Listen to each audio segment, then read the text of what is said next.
हमारे चैनल के जतका दर्शक देखैया सुनैया है ओला मोर पो कालू राम के तरफ ले जय जोहार जय छत्तीसगढ़ है। तो संगवारी हो आप मन के मनोरंजन पर हमार चैनल है आज अंतरराष्ट्रीय अखिल भारतीय अलकरहा छत्तीसगढ़ी कवि सम्मेलन के आयोजन करे है, जेमा आप मन के बीच में नामी गिरामी सुनामी भयंकर से भयंकर कान फोड़ू खतरनाक से खतरनाक कवि मन आप मन के बीच में हमार बीच में पधारे। तो संगवारी हो ऐसे अलकरहा कवि सम्मेलन में आप सब धन के इसके बाल है कालू जी, इसके उसके बाल नहीं कहा है, इस तक बाल कथे। हाँ वैसने इसके उसके बाल है।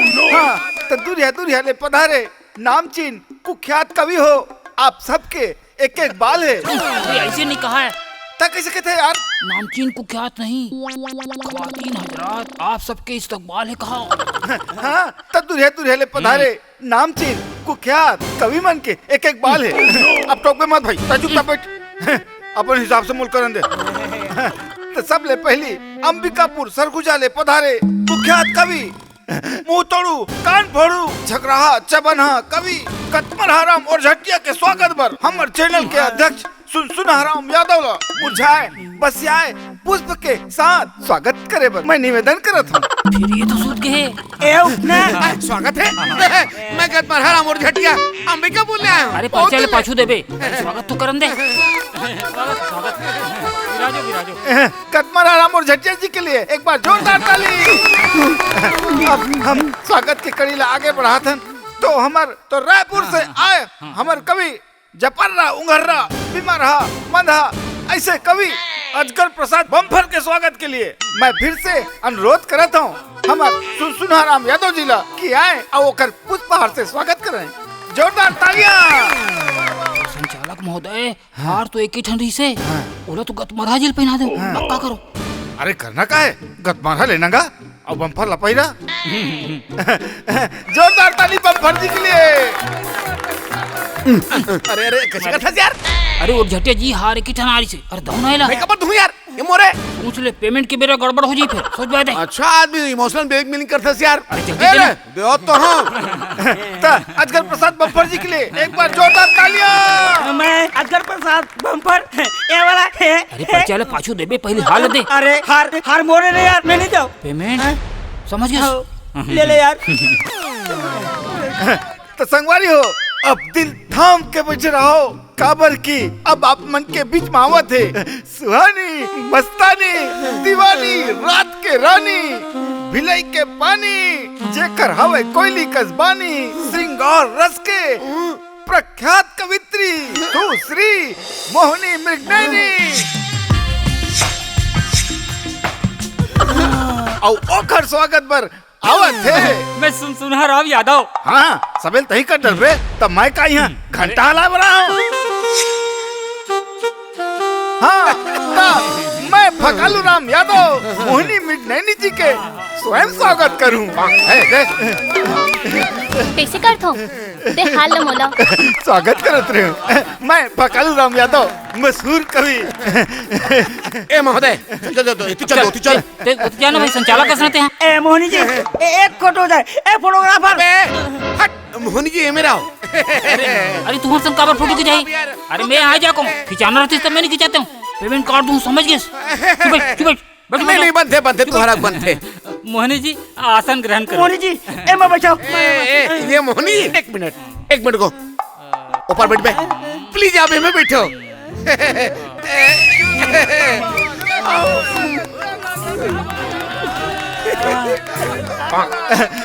अब स्वागत की कड़ी ला हम ही में विराम देथन। अब हमर जब्बर कवि सम्मेलन अलकरहा छत्तीसगढ़ी कवि सम्मेलन के हम शुरुआत करत हन। तो हमर मंच में ऐसा जब्बर कवि ला मैं बुलाना चाहता हूँ अंबिकापुर ले पधारे कान फोड़ू मुंह तोड़ू बम फोड़ू हमार गतमरहाराम हाँ और झटिया जी ला मैं ये दो शब्द के माध्यम से बुलाना चाहता हूँ कि बात में रेंगावत रही थे जैन सबके खटिया बात में रेंगावत रही थे जैन सबके खटिया तो आप मन के बीच में आवत है गतमरहाराम और झटिया।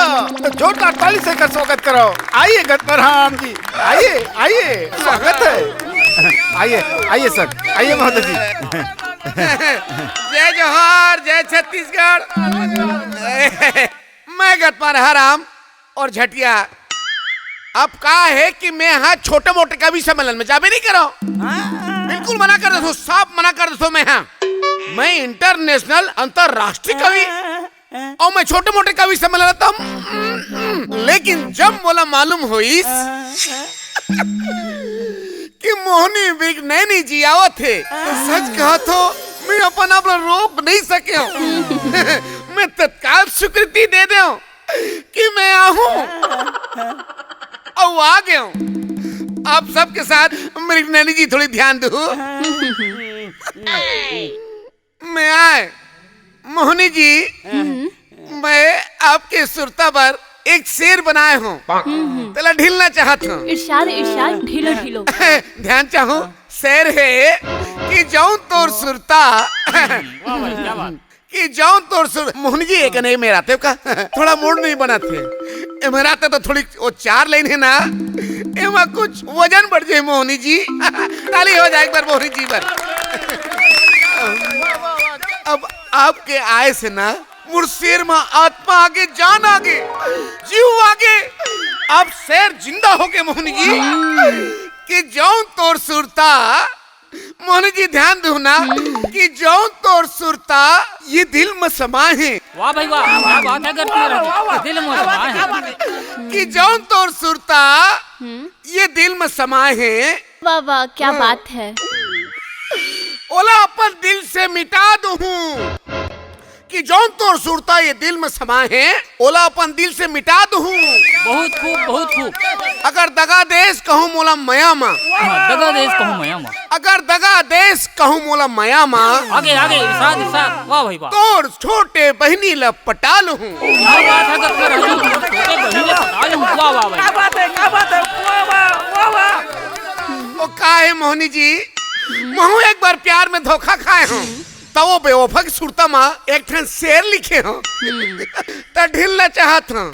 तो ढीलो ना भाई, इरशाद इरशाद। मोहन जी ध्यान दो, ये जिंदगी के संसार रद्दा माँ मर मर के जिए जावत हो। अरे छा गए, छा गए। क्या बात है, क्या बात है गतपार हाजी। जिंदगी के संसार अद्दा माँ मर मर के जिए जावत हूँ। वाह वाह, क्या बात है, बढ़िया पंक्ति। वाह, क्या बात है गतपाल जी, क्या बात है। कि ये जिंदगी के संसार रद्दा माँ मर मर के जिए जावत हो। वाह वाह। अड़बड़ खवाए वो बेवफा पिज्जा आइसक्रीम तेकर सिद्धि आज भीख मांग मांग के खावत हो। यो गतपार हाजी। भीख मांग मांग के खावत हो। वो हारे भी पंगा कभी। धोनी जी, वो काहे दुनिया के बड़े बड़े शायर मन है, अपन गोरी सौरेगी के जुल्फ ला देख के एक से एक शेर बना है भाई। ओ उसने महू है अपन ओकर समझत हो ना, ओकर जुल्फ ला देख के महू एक ठन शेर लिखे हूँ। मोहनी जी अगर आपके आदेश हो तो ढीलना चाहत हूँ। ढीलो ढीलो गतपार हाजी, इरशाद हाँ इरशाद। ढील ढील। ध्यान चाहो ना अरे बिल्कुल ध्यान है भाई, बहुत बहुत बढ़िया। बब्बर जी, ढीलो ढीलो। कुछ तो जादू रही सोकर नागिन का जुल्फ में। वाह भाई वाह, ध्यान चाहो वाह लालू जी। वाह वाह वाह।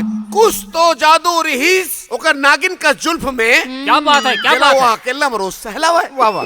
बम्फर जी, वाह वाह। चला अकेला में रोज सहलावा है। जबरदस्त जबरदस्त।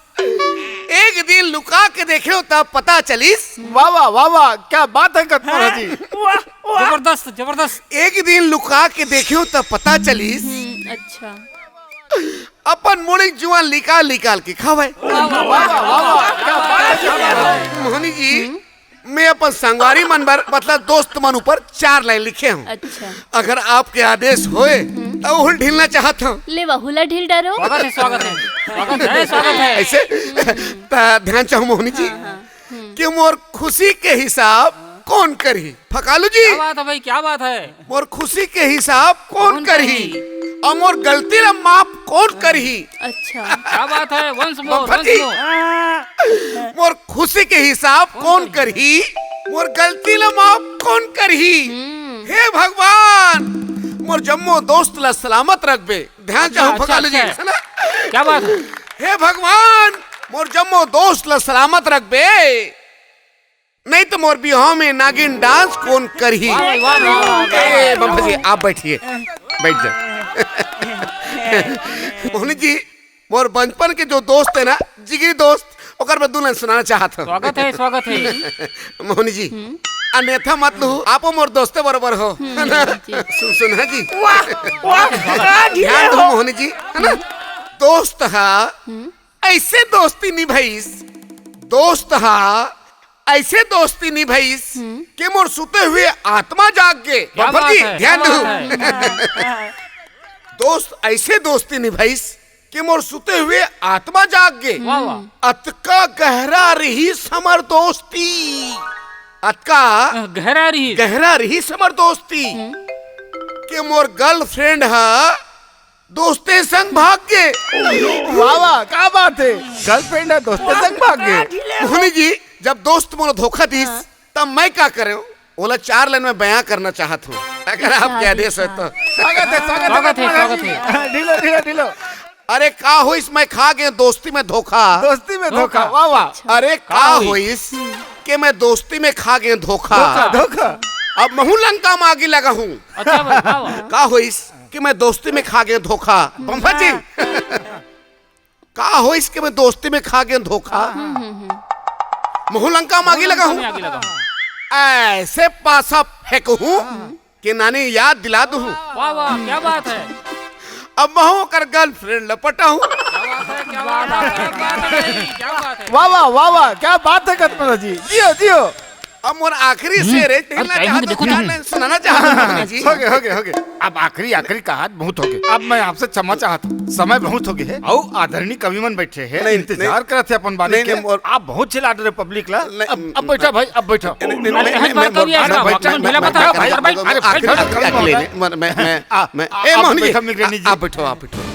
तो अतका देर ले हमारे बीच में गत महाराज जी है, अपन कविता पाठ ले आप मन ला झेले।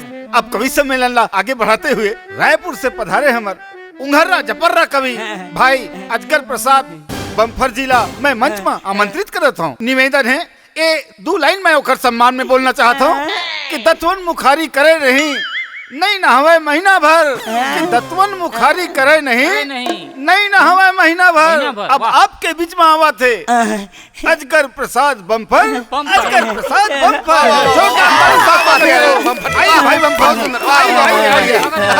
बहुत बढ़िया, बहुत बढ़िया। रायपुलिया हो, आप मैं तो जानो थो अधी पौम काम नहीं चले। एक से तीमो नाम है अजगर प्रसाद बम्फर। बम्फर जी, वाह। मैं बम्फर का पर पीथू जानतो। मोहनी जी मोहनी जबत ना आ तो अब मजा आई। असली में मैं बम्फर का पर पीथू। मोरे थोड़ा लफड़ा से बेवफा हो गए। तेकर ऊपर एक तो शायरी मोहनी जी ध्यान चाहूं। ओकर गली के चक्कर काट काट के बहुत सुंदर, वाह क्या बात है। ओकर गली के चक्कर काट काट के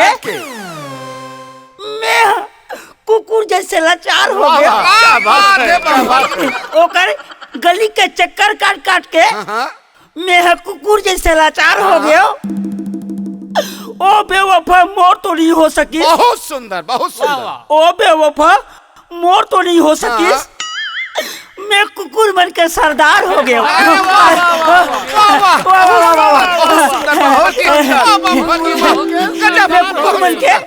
मैं कुकुर बन के सरदार हो गया। कुकुर बन के सरदार हो गए। क्या बात है, क्या बात है। वाह बम्फर जी, वाह।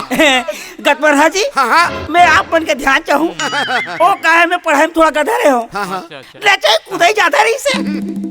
अब ये दे बम्पर जादू ना ता ओकरो ऊपर एक तो शायरी है। बिल्कुल ध्यान चाहूँ। बम्फर जी रात रात भर पढ़े हो परीक्षा में बन के उल्लू। बन के उल्लू, क्या बात है बम्पर जी, बन के उल्लू, क्या बात है। रात रात भर सुंदर पढ़े परीक्षा में बन के उल्लू। उल्लू कौन जनी फिर मिलते काबर। मिलते काबर। कौन जनी फिर मिलते काबर। बाबा जी के ठुल्लू। अरे वाह वाह वाह, क्या बात है, क्या बात है। बोल बोल बोल बोल अंडा, बोल अंडा। क्या बात है, क्या बाबा जी के बहुत सुंदर, बहुत सुंदर। ठुल्लू। मोहनी जी ध्यान चाहूँ। ओ असलीम का है मोर जो प्रेमिका रही से दूसरा से उड़हरिया भगा गए। बहुत बढ़िया। ता दिल टूटे तेकर ऊपर एक ठो ध्यान चाहूं इरशाद, इरशाद। हाँ, ठीक है, अरे, इरशाद, इरशाद। बहुत बढ़िया, बहुत बढ़िया।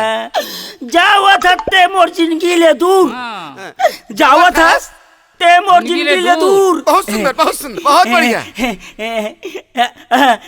अरे टूटे हुए दिल में मरहम तो लगाते जा, लगा के जा। क्या ओहो, बात है, क्या बात टूटे है। हुए टूटे हुए दिल में मरहम तो लगा के जा। बहुत बढ़िया, बहुत बढ़िया।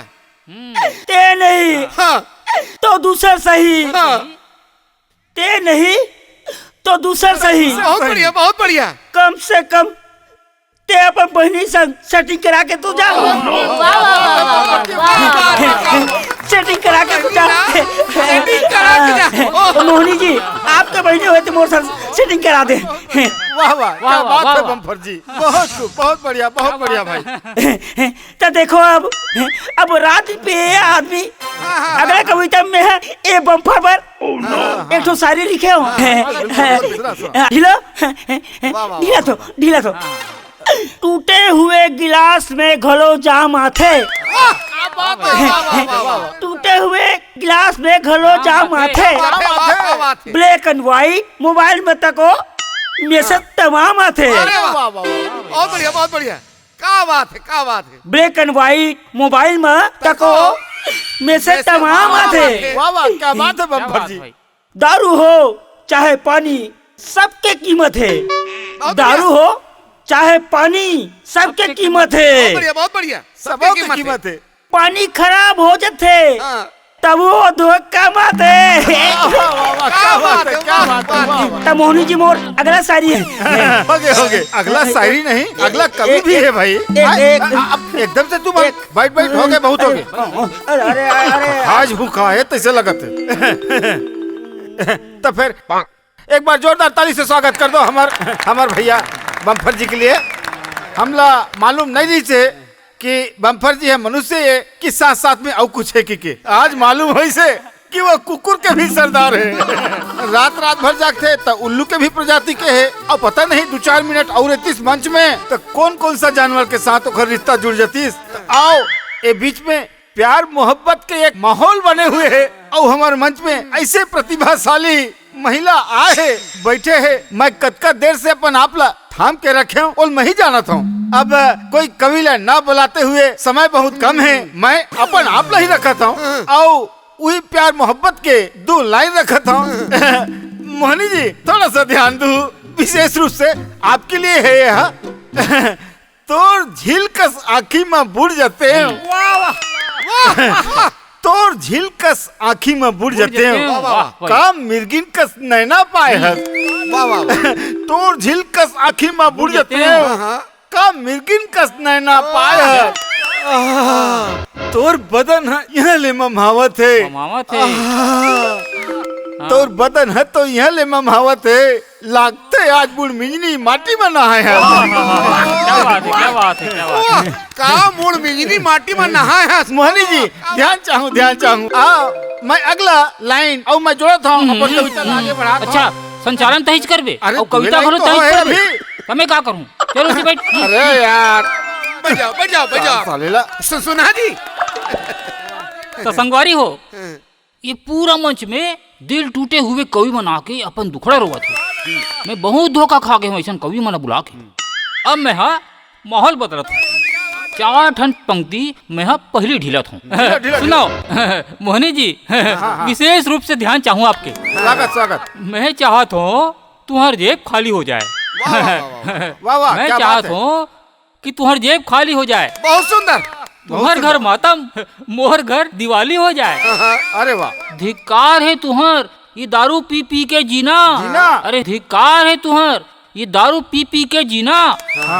जरे मैं नून डारत हूँ, जोरदार ताली हो अरे जाए। वाह वाह वाह वाह क्या बात है, क्या बात है। क्या बात है, क्या बात है। बहुत बढ़िया, बहुत बढ़िया।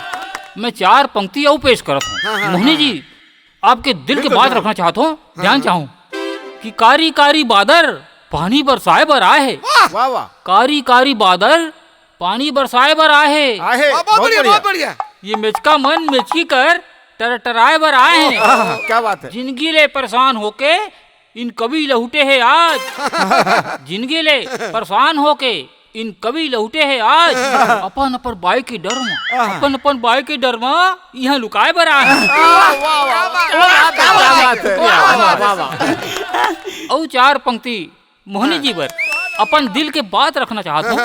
अरे जी छुट्टा नियत खोटा हाँ हाँ तई एती झन निहार। क्या बात है।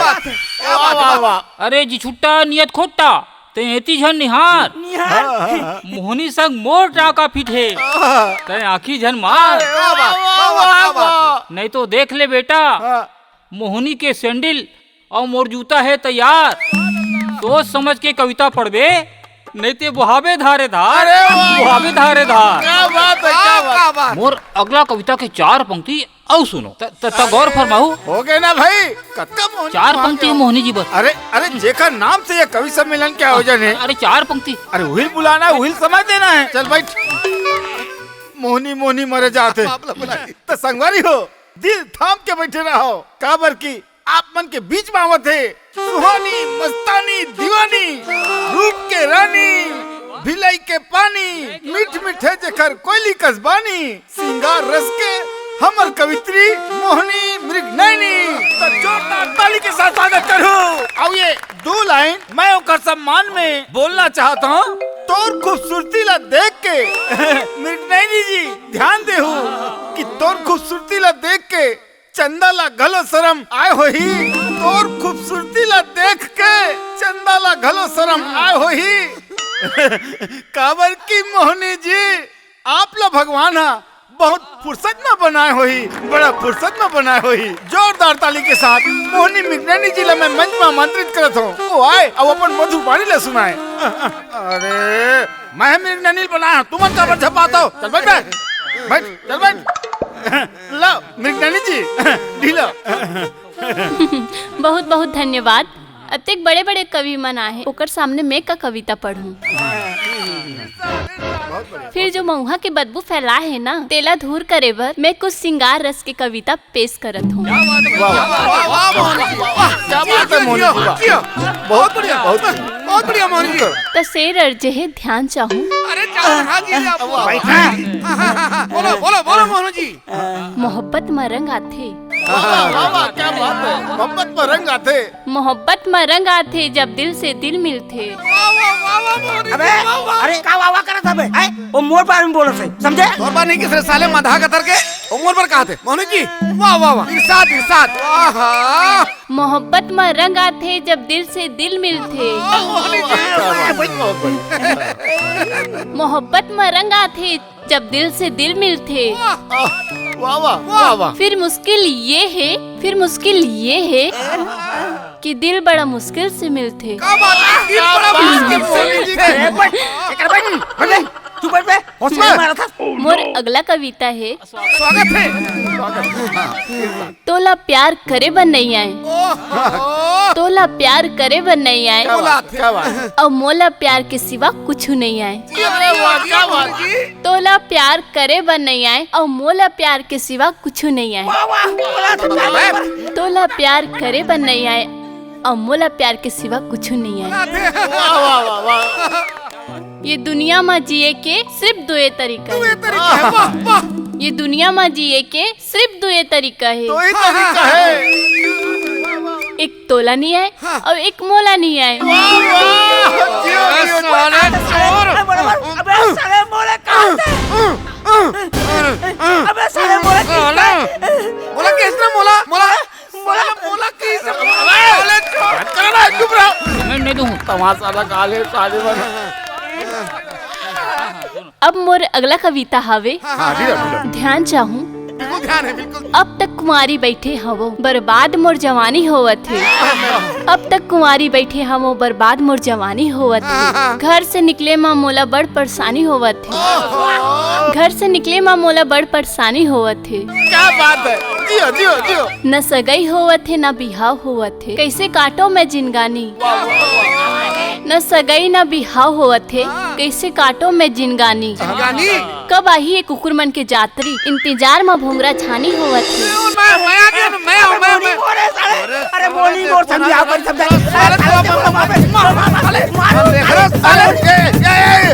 अरे बाप रे, ये क्या हो गए? ये कल कर कवि सम्मेलन में का हो गए एक कवि लड़ाई झगड़ा करे थे कटपर जी आओ देखो बम फर्जिल मारा थे ये तो रे अब कैसे करबो अब वीर रस के कवि हमर कटपर जी आओ साल रस के कवि अस्कर बम फर्जी के बीच में हमर सिंगार रस के कवित्री नैनी जी लेके लड़ाई झगड़ा मार के अब हम कवि सम्मेलन लाई हमें विराम देवत हन अब मिलबो अगले बार नव कवि बन के साथ ये जो लड़ाई झगड़ा मारते हैं एक लिए मैं क्षमा चाहता हूं तो एक कवि सम्मेलन समाप्त करत हन जय हिंद जय भारत जय छत्तीसगढ़ अरे छोड़ ना अब बम फर्जी अलकर जी कैसे करना अरे छोड़